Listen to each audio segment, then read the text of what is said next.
ಒಳ್ಳೆಯ ಅಭಿವೃದ್ಧಿನ ಕಂಡವ, ಜನಸಂಖ್ಯೆಯನ್ನು ನಿಯಂತ್ರಣ ಮಾಡ್ಕೊಂಡಿದ್ದಾವೆ. ಇವೆರಡು ಭಾಳ ಪ್ರಮುಖವಾದದ್ದು.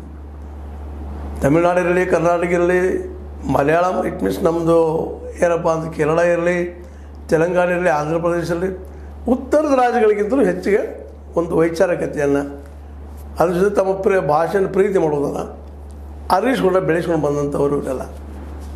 ಅವ್ರಿಗೆ ತಮ್ಮ ಸ್ವಂತಿಗೆ ಉಳಿಸ್ಕೊಂಡು ಹೋಗುವಂಥದ್ದು. ಆದರೆ ಉತ್ತರದಲ್ಲಿ ಏನಾಗಿದೆಪ್ಪ ಅಂದ್ರೆ ಹಿಂದಿ ಪೂರ್ತಿ ಉತ್ತರ ಬೆಟ್ಟದಲ್ಲಿರೋದರಿಂದ, ಜೊತೆಗೆ ಕ್ಷೇತ್ರ ಮರು ವಿಂಗಡಣೆ ಜನಸಂಖ್ಯೆ ಆಧಾರ ಮೇಲೆ ಮಾಡಿದರೆ 543 ಸೀಟ್ ಇದ್ದಾರೆ, ನಿಮಗೆ ಗೊತ್ತದೆ MP.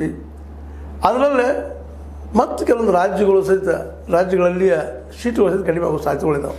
ಜನಸಂಖ್ಯೆ ಆಧಾರ ಮೇಲೆ ಮಾಡಿದ್ರೆ 543 ಇದ್ದು ಉತ್ತರದಲ್ಲಿ ಮ್ಯಾಕ್ಸಿಮಮ್ ಹೋಗ್ಬೋದು. ಅಲ್ಲಿ ಈಗಾಗಲೇ ಉತ್ತರದವರ ಪ್ರಧಾನಿ ಆಗ್ತಿರ್ತಾರೆ, ಎಲ್ಲೋ ಏನೋ ಅಕಲ್ಪಾಗಿ ನಮ್ಮ ದೇವೇಗೌಡರಂಥವರು, PV ನರಸಿಂಹರಾಯರಂಥವರು ಆಗಿ ಹೋಗಿದ್ದಾರೆ ಇತಿಹಾಸದಲ್ಲೇ.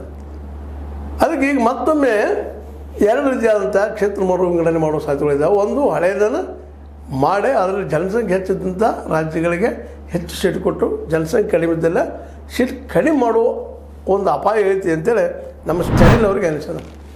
ಹೀಗಾಗಿ ನಾವು ಕಡಿಮೆ ಆಗ್ತೀವಿ ಅಂತ. ಇನ್ನೊಂದು 800 ಮಾಡಿದ್ರೆ ಹೆಚ್ಚು ಕಡಿಮೆ, ಈಗ ಇದ್ದಂಥ 543 ಬದಲಾಗೆ 800 ಮಾಡಿದ್ರೆ ಸಹಿತ ಆಗ ಉತ್ತರದಲ್ಲೇ ಹೆಚ್ಚಾಗ್ತದೆ. ಕಡೆಗೆ ಉತ್ತರದವ್ರು ಡಾಮಿನೇಷನ್ ನಾವು ಇರಬೇಕಾಗುತ್ತೆ ದಕ್ಷಿಣದವ್ರು ಅನ್ನುವಂಥ ಒಂದು ಮನೋಸ್ಥಿತಿ ದಕ್ಷಿಣಕ್ಕೆ ಬಂದುಬಿಟ್ಟದ.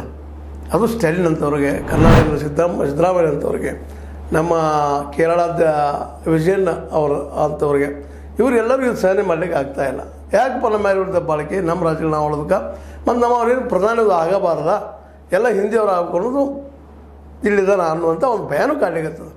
ಹೀಗಾಗಿ ಸ್ಟಾಲಿನ್ ಅವರು JAC ಅಂದ್ರೆ ಜಾಯಿಂಟ್ ಆ್ಯಕ್ಷನ್ ಕಮಿಟಿ, ಜಾಯಿಂಟ್ ಕ್ರಿಯಾ ಸಮಿತಿ ಮಾಡಿದ್ದಾರೆ. ಆ ಜಾಯಿಂಟ್ ಕ್ರಿಯಾ ಸಮಿತಿಯಲ್ಲೇ